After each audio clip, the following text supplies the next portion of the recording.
Audi 2026. Yeah.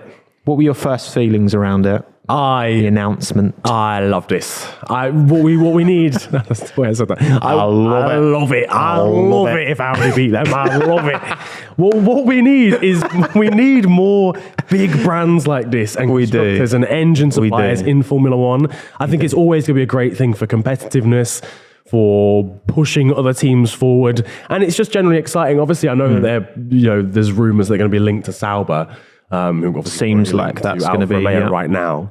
But I think it'll be great. So obviously, in that sense, for those that may be confused, is that therefore going to mean that it's more of you're not getting a brand new Audi team, like an additional team to the grid, you're just getting a replacement almost? Yeah, because I think it's fair to say, looking at Sauber as a team, and it's still Sauber, Alfa Romeo is essentially a glorified title sponsor. Yeah. In the same way that Cognizant, Aston Martin, but it's just they have the kind of whole team. I think given the resource, there's so much talked about the Sauber wind tunnel. There's that classic Sauber Mercedes that was like a Le Mans god, because that team has an insane facility. Yeah. And given the facility that they haven't been delivering over years. Like, it's been a long time since we've seen a Sauber competitive anywhere near the front. Yeah. And BMW Sauber. Yeah, that's what I mean. Bits of days, yeah. And that was like the last kind of big manufacturer that kind of came in and partnered with Sauber. Sauber have been known to kind of do that before, essentially, like, put themselves out there on the auction block. Sponsor us. Basically, that is what it is. Andretti wanted to take over Sauber. Sauber basically just were like, we want hundreds and hundreds of millions, and they were like, no, thank you. No. But I just think that's the perfect team for. I want to see more teams. I think most people do. Right? I think 12 would be lovely, but I think for Audi to come in and take over that, team based in Switzerland, you're going to develop the power units in Germany. I think it makes a lot of sense. And like you say as well, having a big manufacturer, I think that gives a lot more legitimacy to the sport. Yeah. And the fact that a new manufacturer's coming in, there was talk of, maybe Honda are flip-flapping again. Yeah. There's talk of maybe, because obviously Porsche seem to be lined up. Yeah, that's another thing. Because obviously it's to do with 2026 regulations, isn't it? And exactly. A bit more freedom new power for units. These brands to come through, yeah. Porsche would be a sensational. Porsche would be sick. I feel that would be amazing. And yeah, it's always going to drive Formula One forward.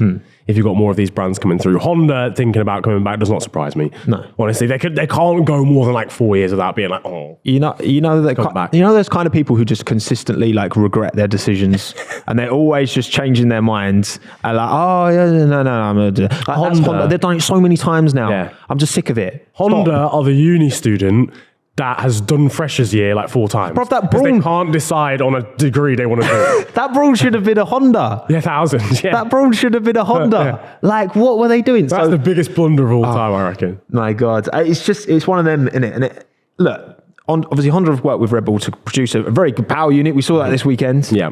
That's a quick team. But yeah, I think it's exciting going forward. I think, again, Valtteri, whether he knew about this potential deal happening when he signed, I mean, if he didn't, then good news for you, Valtteri, mate. Happy boy. Because you got to think that with a manufacturer with the prowess of Audi, because I know Alfa Romeo have got a little history in F1, but I never really felt of them as a serious manufacturer team, because they're not ultimately. They're just a title sponsor. They're not. If we look at Alfa Romeo like in motorsport, we're looking back into like the 1950s. You know what I mean? Like, this is Giuseppe Farina. Yeah. Bring him out. Yeah. some of the brands that are involved in F1 didn't even exist when Alfa Romeo were last involved. So yeah. But with Audi, you look at sort of their LMP ventures and stuff in Le Mans. They're a serious team. Like a dominant phase, DTM, all that sort of jazz. They've been involved in a lot of motorsports for a lot of time. Porsche as well, done similar things when it comes to sports car racing. So these are serious brands that could leave like a serious imprint on F1. So very exciting, I'm not going to lie. Also, Andretti there's still noise about Andretti joining. I think they would have to do it themselves from scratch. They are building a brand new facility, which looks suspiciously like the MTC. I don't know if you've seen pictures of it, but it's it would be in Indiana. It'd be like Indianapolis. So, I mean, I don't know how, I guess as the calendar becomes less European-centric, because I was looking, right? So of this 22 race calendar, 12 or 11 races in Europe. Yeah. So it's like half, if not over half, which I don't think's right. I think going forward, I think the sport should look to expand into more kind of regions. Mm-hmm. Obviously, there's a lot of talk about Spa this weekend. Has now been extended, so that's confirmed. So it will be on next year. Year extension, yeah. So exactly. Next year, yeah. But what do you make of the calendar? Do you think that, because you can't, I feel like there's too many races as is. Yeah. There shouldn't be more races. But then if we want races in Kyalami in South Africa, if we want go back to Sepang maybe, and obviously we've got Vegas come in, another race in South America, I think. There's only Interlagos at the moment. Yeah. So what do you think about the scope of the sport? Like, do you think that needs to change? It's a really, really difficult one because it feels like there's too many places to go for the amount of time that we have a year. Like, workers in Formula One are already so, the teams are so overworked. Oh, man, triple headers in the middle of a year is crazy. I know we've just come off the back of a summer break, so there's at least a bit of a time to refresh there, but they're still busy during that time period. Flyaways. The calendar's also been a bit weird this year, where there's been a few races where you're like, why is that there, given it's a week? Like, so Miami being straight after, it's a bit of a strange one. Equally, yes, a race in Kyalami would be amazing. There's not a Grand Prix in Africa. There needs to be one. Places like Argentina, for example, or whatever. Las Vegas, again, you're getting quite a few races in America because that's where the money is and that's where the big interest is now. Yeah. It's tough because there should be more areas and more Grand Prix that we can go to. Maybe it's a situation of taking races that aren't as loved in Europe away.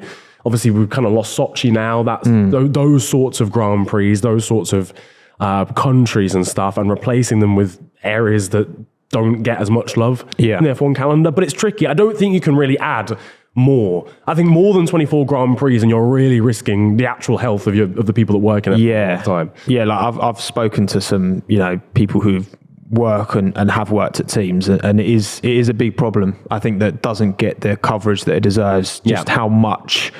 Yeah, it's easy to sit here and say, oh, yeah, but they've got the dream job. They fly around the world following F1. Yeah, but I don't think it's anywhere near as glamorous as any of us, like myself included, like think of it being. Because you get stages.